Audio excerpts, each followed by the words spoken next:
Ya para terminar con esta parte o con esta sección de enzimas que se encuentran presentes en los alimentos, vamos a ver un grupo de enzimas muy importante que son las oxidorreductasas, que son todas aquellas enzimas que van a utilizar, bueno, en el caso de los alimentos, el oxígeno como un agente que captura electrones, o sea que se reduce y le roba los electrones o le quita los electrones a otra sustancia a la cual oxida. Entonces, por eso es que hablamos que el oxígeno es un agente oxidante tan fuerte y este tipo de enzimas oxidorreductasas son aquellas que promueven esa oxidación.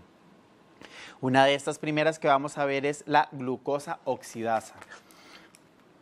Esta glucosa oxidasa toma el oxígeno y toma la glucosa y oxida, o sea, toma electrones de este grupo aldehído, oxidándolo a ácido carboxílico, reduciéndose este oxígeno, desde oxígeno hasta peróxido, o sea, de un número de oxidación de 0 hasta un número de oxidación de -1. Entonces, ¿qué tenemos nosotros ahí? Simplemente una oxidación de la glucosa. ¿Qué obtenemos nosotros con esto? Con esto obtenemos que al eliminar la glucosa, vamos a eliminar todos aquellos efectos que esta glucosa pueda tener sobre el determinado alimento. Por ejemplo, en este caso, huevos deshidratados. En el momento donde nosotros eliminamos la glucosa del huevo, vamos a evitar que ésta se encuentre y esta nos pueda dar reacciones de oscurecimiento no enzimático una vez que la tomamos el huevo, ¿verdad? O tomamos la parte del huevo para empezar a desecar, en este caso a desecar ¿verdad? O a quitarle el agua a para poder tener huevo en polvo.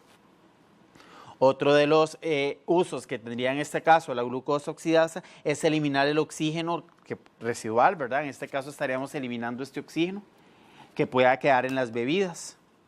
Además se puede utilizar en la reducción de los azúcares fermentables y además podría venir y tomarse, por ejemplo, si tuviéramos un producto que tiene un montón de azúcares, en este caso la glucosa, y tenemos que quitar estos azúcares para que el producto no fermente, podríamos utilizar esta glucosa para tomar estos azúcares y convertirlos en su forma oxidada, evitando que estén esos azúcares que pueden fermentar y además evitando que se pueda tener esta presencia de oxígeno para que nos pueda causar a nosotros dentro del alimento otro tipo de reacciones indeseables.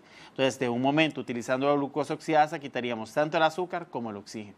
Y eso se podría, o podríamos decir que eso podría funcionar como un proceso de conservación. Otra de las enzimas sería la catalasa. Es esta enzima que se encuentra aquí.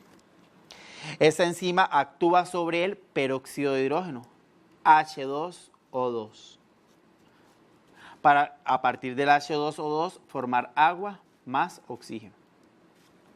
O sea, remover ese peróxido que se encuentra ahí. Esta enzima está presente en los peroxisomas de muchas células. Esa enzima tiene la capacidad de venir y catalizar esta conversión que muchas veces se utiliza, muchas veces se agrega el peróxido, por ejemplo, a la leche, para lo que es la pasteurización en frío. Entonces nosotros, en el momento que utilizamos la leche y le agregamos el peróxido para tener la pasteurización en frío, esta leche va a quedar cargada en peróxidos. Entonces, ciertos procesos que se pueden realizar sobre esta leche, como podría ser los procesos de obtención del queso, no serían tan favorables. Entonces, nosotros tendríamos que utilizar la catalasa para remover este peróxido, convertirlo en agua y en oxígeno, precisamente para eso, para eliminar ese peróxido del medio. Otra cosa que es importante es que las catalasas, en el caso de las ubres de las vacas, nos podrían indicar a nosotros que existe mastitis. ¿Qué es la mastitis? Un tipo de contaminación microbiana que va a afectar la actividad de la enzima, ¿verdad? La actividad de esta enzima va a ser proporcional a esta cantidad de microbios o esta cantidad de contaminación que pueda existir. Entonces, utilizando esta actividad de esta enzima, nosotros podemos ver la cantidad de contaminación que una determinada, o que las ubres de una determinada vaca, o que la leche más bien obtenida de las ubres de una determinada vaca puede tener. Otro tipo de enzima muy importante es la lipooxigenasa que mencionamos en el video anterior. Y esta lipooxigenasa es aquella enzima que toma dobles enlaces y a través de estos dobles enlaces puede formarnos grupos peróxidos. Y además de estos grupos peróxidos puede formar otra gran cantidad de compuestos volátiles que nos pueden dar a nosotros aromas indeseables dentro de las grasas, lo que es rancidez dentro de una grasa, lo que le llamamos rancidez oxidativa, o sea que incorpora oxígeno. ¿Qué hacen estas lipoxigenasas? Tener la capacidad de formar radicales, o sea, compuestos. Veamos este puntito es un electrón desapareado, un electrón que no tiene un compañerito, o sea, números impares de electrones. A través de una secuencia de reacciones que no vamos a ver, de iniciación y de terminación, ¿verdad? Varios tipos de secuencias de reacciones que se dan en el momento donde se da la rancidez, reacciones por radicales libres. Estos radicales pueden venir y pueden reaccionar para formar estos peróxidos que se encuentran aquí al final, más otro de este tipo de compuestos que acabamos de mencionar. Entonces, ¿qué hacemos nosotros? A partir de la lipoxigenasa tenemos que evitar, como ella siempre va a estar presente, tenemos que evitar que se nos formen estos radicales. ¿Y cuál es la forma de evitar que se nos formen estos radicales? Utilizando, por ejemplo, este compuesto que está aquí, que es el butil hidroxianisol, en forma de dos isómeros, ¿verdad? Que es el primer isómero y el otro isómero.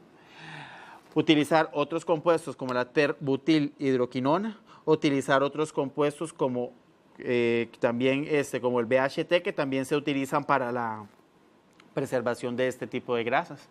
Estos compuestos que le llamamos antioxidantes sintéticos lo que hacen es donar protones a estos radicales libres para estabilizarlos y producir radicales que sean menos reactivos, o sea, que no promuevan estas reacciones para que no se nos dé la formación de estos peróxidos que se encuentran aquí. ¿Qué es otra cosa que también tenemos que considerar de este tipo de enzimas tipo lipoxigenasa? Que estas enzimas pueden, además de venir y causar perturbaciones en las grasas, pueden también ser específicas sobre otros sustratos que tienen dobles enlaces. ¿Cuáles serían esos otros sustratos? Por ejemplo, los pigmentos. ¿Cuáles pigmentos? Que más adelante los vamos a ver, clorofilas. ¿Cuáles otros pigmentos? Que también los vamos a ver, carotenos, que también tienen dobles enlaces. Esos carotenos son color anaranjado. Varios de esos carotenos se encuentran en el maíz, se encuentran en las harinas. Y son los que nos dan esos colores característicos a las harinas. Entonces, estas lipoxigenasas, al actuar no solo sobre la grasa, sino que también actuar sobre estos carotenos, pueden tener la capacidad de venir y romper o causar una formación de un peróxido sobre los dobles enlaces de esos carotenos. ¿Y qué haría eso? Que nosotros perdiéramos el color que está aportado por esos carotenos. O sea, eso quiere decir que las podemos utilizar en el blanqueamiento de estos productos que tengan caroteno, que sería, por ejemplo, el caso de los blanqueamientos de las harinas. ¿Dónde se encuentran estas lipoxigenasas? En alimentos ricos en grasas, como por ejemplo, ¿cuáles? La soya, el maní, que lo vemos aquí, el trigo, el maíz, la cebada. Ellas se encuentran en varios de estos alimentos, cumpliendo reacciones metabólicas específicas que aquí no vamos a ver. Otro tipo de enzima, tipo óxido reductasa, es las enzimas fenolasas. Esas son las que nos causan a nosotros el oscurecimiento, por ejemplo, en la papa, que en el caso de la papa sería la tironasa. Nos causan también el oscurecimiento en las manzanas. Y son activas o van a ser activas sobre ciertos tipos de sustratos. Por ejemplo, en el caso de la papa, ella utilizaría este compuesto que se encuentra aquí, que es la tirosina. En el caso de la manzana, ella utilizaría este compuesto que se encuentra aquí, que es el ácido clorogénico. Entonces, utilizarían esos dos compuestos ¿para qué? Para venir y causar una serie de reacciones que nosotros las vamos a ver no con este tipo de sustrato, sino con este otro. Veamos qué ocurren en este tipo de compuestos que están aquí o en este tipo de compuestos que están aquí, que tienen naturaleza fenólica. En este caso es difenol y en este caso es un monofenol. Pero veamos cómo ellos podrían tomar este tipo de compuestos y a través del oxígeno oxidar estos grupos OH para la formación de estos grupos carbonilos que se encuentran aquí. Y una vez que se nos forma a nosotros esos grupos carbonilos, esos grupos pueden venir y tienen la capacidad de polimerizarse para formar unos compuestos oscuros que son las meladionas. Esos son los que esos son los que nos van a dar a nosotros la capacidad o lo que nos va a dar a nosotros esa coloración propiamente dentro de lo que es este tipo de reacciones de oscurecimiento. ese tipo de compuestos, que en realidad aquí hay un error, ese compuesto, este tipo de compuesto que tiene un color, le llamamos melaninas más bien. Este tipo de compuestos, veamos que, o este tipo de reacciones, veamos que requieren de oxígeno. Entonces, esa es la razón por la cual cuando nosotros tenemos una manzana cerrada, que no la hemos partido, la manzana no se pone oscura porque la piel de la manzana evita que llegue el oxígeno adentro. Obviamente siempre va a haber cierta parte de oxígeno que va a entrar porque las plantas tienen que respirar, ¿verdad? Las células tienen que respirar.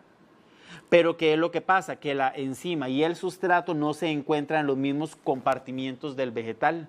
Entonces, al no estar la enzima y el sustrato juntos, el color o el escurecimiento de este tejido no se da. Es hasta que nosotros partimos, en este caso, la manzana, que este sustrato y esta enzima van a entrar en contacto y va a haber oxígeno en el medio para que este tipo de reacciones de oscurecimiento se puedan empezar a dar.